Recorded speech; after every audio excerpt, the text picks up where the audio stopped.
افسانہ مرگٹ، مصنف شموئیل احمد۔ اونٹ کے گھٹنے کی شکل کا وہ آدمی اب بھی وہاں موجود تھا۔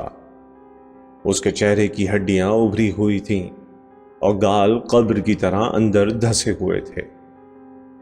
لگتا تھا کسی نے چہرے کی ہڈیاں رکھ کر چمڑی لپیٹ دی ہو۔ آنکھیں حلقوں میں دھسی ہوئی تھیں اور کنپٹیوں کے قریب آنکھ کے گوشے کی طرف کووں کے پنجوں جیسا نشان بنا ہوا تھا۔ وہ پتھرائی ہوئی آنکھوں سے ایک ٹک خلا میں کہیں گھور رہا تھا۔ میں نے آہستہ سے اس کے کندھے پر ہاتھ رکھتے ہوئے گھر چلنے کی بات کی تو اس نے مری ہوئی آنکھوں سے ایک بار میری طرف دیکھا اور ایک لمبی سی سانس لی، جیسے تازہ ہواؤں کو پھیپھڑوں میں بھرنا چاہتا ہو۔ لیکن بارود کی بو اس کے نتنوں میں سرایت کر گئی اور بارود کے ذرات جیسے حلق میں پھنس سے گئے۔ وہ کھانسنے لگا اور مسلسل کھانسنے لگا، یہاں تک کہ گلے کی رگیں پھول گئیں، آنکھیں حلقوں سے باہر ابلنے لگیں، چہرہ کانوں تک سرخ ہو گیا۔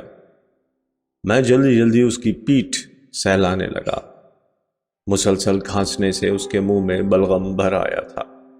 کسی طرح کھانسی رکی تو آستین سے منہ پوچھتے ہوئے اس نے کہا، اب تو سانس لینا بھی۔ تب میں نے پوچھا کہ مرنے والا اس کا رشتہ دار تو نہیں تھا۔ میری اس بات پر اس کی مردہ آنکھوں میں ایک لمحہ کے لیے چنگاری سی سلگی تو مجھے لگا میرا یہ سوال یقیناً بے تکا تھا۔ جہاں روز کا یہ معمول ہو، وہاں یہ بات واقعی کیا معنی رکھتی تھی کہ کون کس کا ہے؟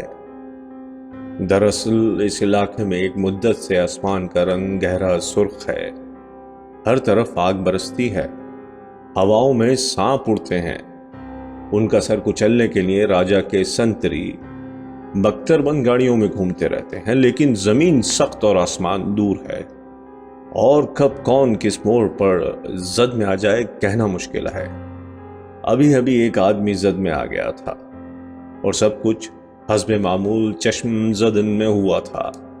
کچھ دیر پہلے وہ ایک دکان سے سبزیاں خرید رہا تھا کہ ایک گاڑی رکی تھی، دو سوار اترے تھے، ایک دھماکہ ہوا تھا اور سبزیاں خریدنے والا اسی پل۔